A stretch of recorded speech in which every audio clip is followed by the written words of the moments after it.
Hello friends, welcome to the channel solution. आज हम पढ़ने वाले हैं बियर्स-लैम्बर्ट लॉ के बारे में। तो ये जो आपका बियर्स-लैम्बर्ट लॉ है, ये यूवी विजिबल स्पेक्ट्रोस्कोपी का एक बेसिक प्रिंसिपल होता है।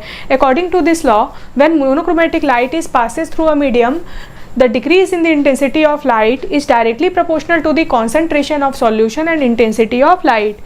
जब भी हम सैंपल में कोई लाइट पास करेंगे तो जितना लाइट हम वहाँ पर प्रोवाइड करा रहे हैं, सैंपल में जो भी ड्रग है वो अपने कंसंट्रेशन के अकॉर्डिंग उतने लाइट को एब्जॉर्ब करेगा और जो बचा हुआ लाइट है वो वहाँ से ट्रांसमिट होता है। तो ये जो एब्जॉर्ब हो रहा है लाइट, इस वजह से क्या होगा, जो भी ट्रांसमिटेड लाइट है उसकी जो इंटेंसिटी है वो कम हो जाती है। तो अगर हम इस लॉ को डिफाइन करना चाहें तो हम ऐसा भी कह सकते हैं कि जो भी एब्जॉर्बेंस हमें मिलेगा वो किसके डायरेक्टली प्रोपोर्शनल होगा, आपके कंसंट्रेशन के डायरेक्टली प्रोपोर्शनल होगा। जितना ज़्यादा कंसंट्रेशन रहेगा उतना ज़्यादा हमें एब्जॉर्बेंस देखने के लिए मिलेगा। तो ये आपका एक बेसिक प्रिंसिपल है बियर्स-लैम्बर्ट लॉ का। अब अगर हम इस लॉ को डिफाइन करना चाहे सैंपल के माध्यम से, तो ये क्या होगा, जैसे मान लीजिए हमने एक सैंपल लिया है, इसके अंदर कोई भी हमारा ड्रग प्रेजेंट है, ठीक है। हम यहाँ पर एक लाइट प्रोवाइड करा रहे हैं, इस लाइट को हम बोलेंगे आई नॉट।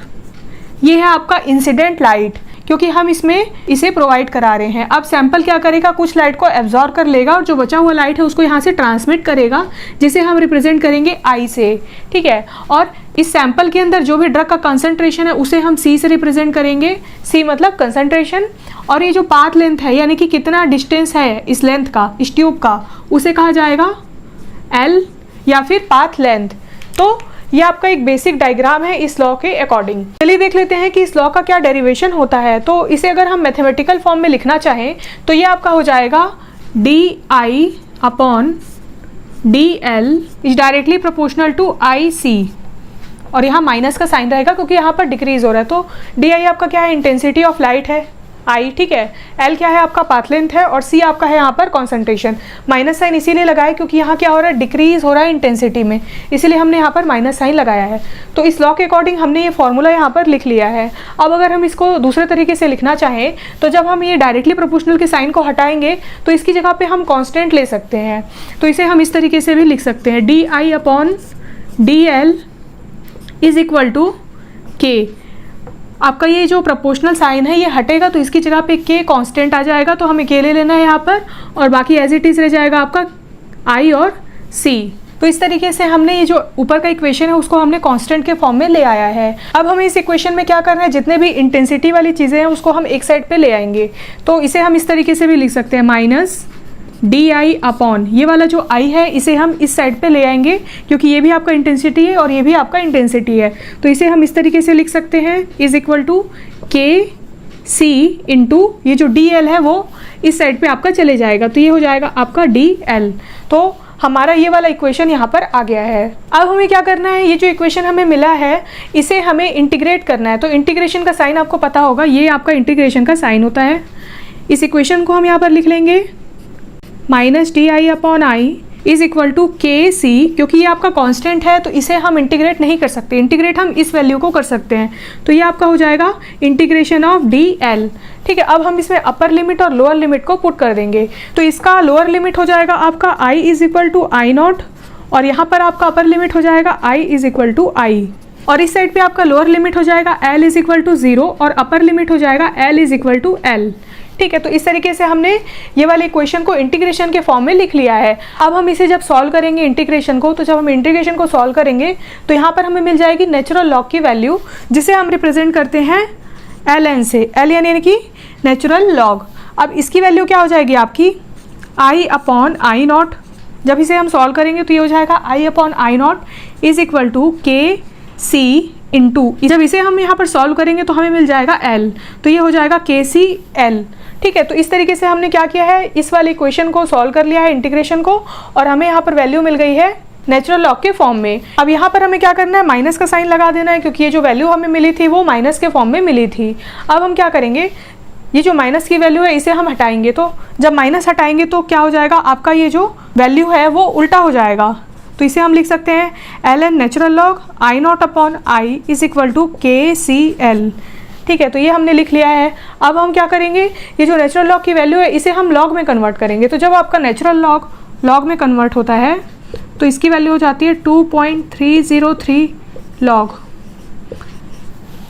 तो हम अब क्या करेंगे, 2.303 लॉग को यहाँ पर लिख लेंगे, 2.303 log I not upon I हमारा एज इट इज़ आ जाएगा, I not upon I is equal to KCL। तो यहाँ पर हमें एक वैल्यू मिल गई है। अब हमें क्या करना है, ये भी हमारा क्या है, कांस्टेंट वैल्यू है, और ये भी क्या है, कांस्टेंट है। तो ये जो कांस्टेंट की वैल्यू है उसे हम एक तरफ लिख लेंगे और जो लॉग की वैल्यू है उसे हम एक तरफ लिख लेंगे। तो ये जो हमें इक्वेशन यहाँ पर मिला है इसे हम एक दूसरे तरीके से भी लिख सकते हैं। तो इसे हम लिख सकते हैं log I not upon I is equal to K upon, यहाँ पर क्या था 2.303, तो इसे हम लिख लेंगे 2.303 इंटू CL। अब हम थोड़ा सा जाएंगे इस डायग्राम की तरफ। इस डायग्राम में हमें जो भी वैल्यू मिल रही है उसे हम एक इक्वेशन के फॉर्म में लिखेंगे। तो बेसिकली ये डायग्राम हमें क्या शो कर रहा है, ट्रांसमिटेंस को। तो ट्रांसमिटेंस का फॉर्मूला होता है यहाँ पर T is equal to transmitted light upon incident light. I हमारा क्या था, ट्रांसमिटेड लाइट था, और आई नॉट था हमारा इंसिडेंट लाइट। तो ये आपका ट्रांसमिटेंस का फॉर्मूला होता है। वहीं एक होता है एब्जॉर्बेंस का formula. Absorbance is equal to होता है आपका log 1/T। अब ये जो T की वैल्यू है उसे हम यहाँ से लिख सकते हैं।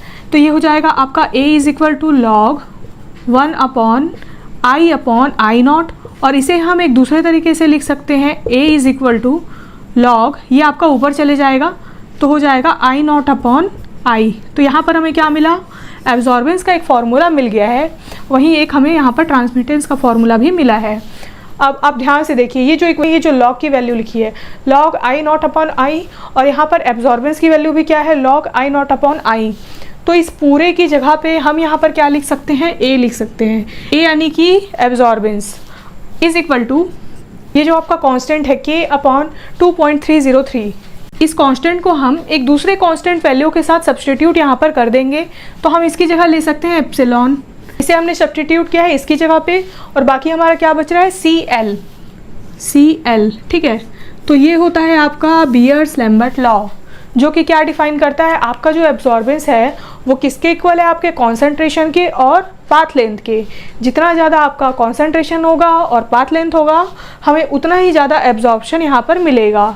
तो ये आपका एक पूरा डेरिवेशन है बियर्स लैम्बर्ट लॉ का। अब हमें यहाँ पर लिख लेना है A इज इक्वल टू हमारा क्या है, यहाँ पर है absorbance,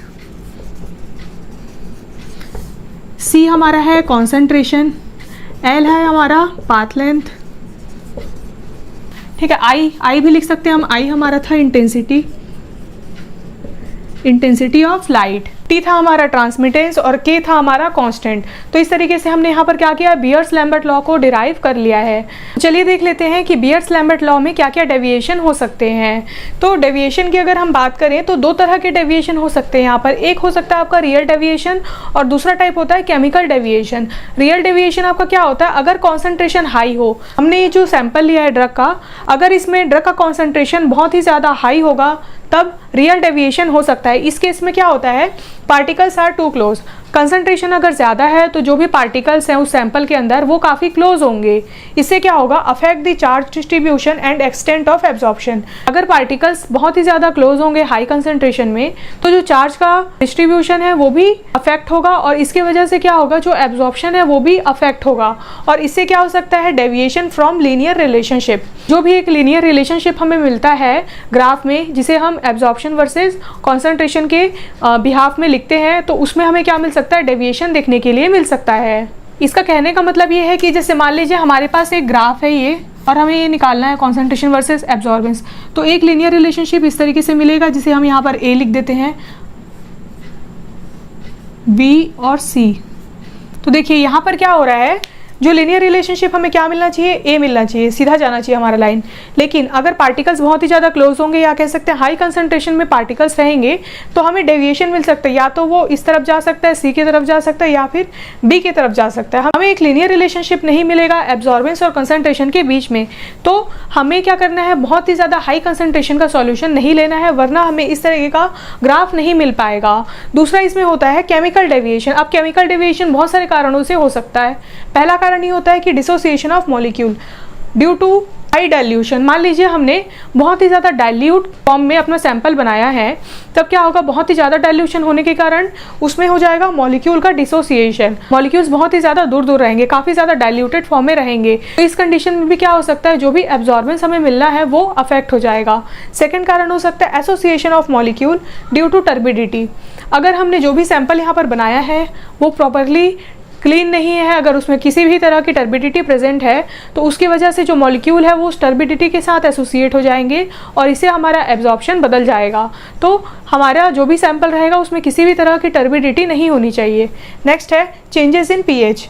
pH is directly proportional to absorbance. तो अगर पीएच में किसी भी तरीके का चेंजेस आते हैं तो उससे क्या होगा, हमारा एब्जॉर्बेंस भी अफेक्ट होगा। तो हमें पीएच का भी ध्यान रखना है अगर हम यूवी विजुअल स्पेक्ट्रा परफॉर्म कर रहे हैं। नेक्स्ट है presence of impurity. Impurity absorb colour, अगर उसमें किसी भी तरह की इम्प्योरिटी प्रेजेंट है, जैसे ड्रग के अलावा कोई और पार्टिकल अगर उसमें प्रेजेंट है, तो उसमें क्या हो सकता है, वो जो इम्प्योरिटीज़ हैं वो भी अपना एक अलग से एब्जॉर्प्शन शो कर सकते हैं। तो इससे क्या होगा कि हमें सिर्फ ड्रग का एब्जॉर्प्शन ना मिलके इम्प्योरिटी का भी एब्जॉर्प्शन वहाँ देखने के लिए मिलेगा।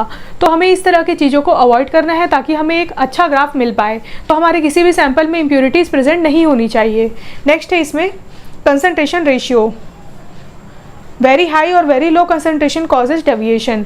अगर हम बहुत ही ज़्यादा हाई कंसंट्रेशन लेंगे तो क्या हो सकता है, पार्टिकल बहुत ही ज़्यादा क्लोज होंगे और इससे डेविएशन आ सकता है। अगर हम बहुत ही ज़्यादा डाइल्यूटेड फॉर्म में लेंगे तो क्या हो जाएगा, मॉलिक्यूल का डिसोसिएशन हो जाएगा और इससे भी हमारा ग्राफ अफेक्ट हो सकता है। तो इसीलिए हमें एक स्पेसिफिक कंसंट्रेशन का ही सैंपल बनाना ज़रूरी है, जिसका कंसंट्रेशन ना ही ज़्यादा हाई हो और ना ही ज़्यादा लो हो। तो इन कारणों से हमें अपने ग्राफ में डेविएशन देखने के लिए मिल सकता है। तो ये थे हमारे आज के दोनों टॉपिक। हमने सबसे पहले देखा था इसमें डेरिवेशन और ये है हमारा डेविएशन, ये दोनों चीज़ें अलग अलग होती हैं। डेरिवेशन में हमने ये जो निकाला है इक्वेशन, इसे ही कहा जाता है बीयर्स-लैम्बर्ट लॉ। और ये हमारे दो तरह के डेविएशन थे। तो आई होप कि आपको ये वीडियो समझ में आ गया होगा। आप चाहें तो इसका स्क्रीनशॉट ले सकते हैं। Thank you so much for watching this video.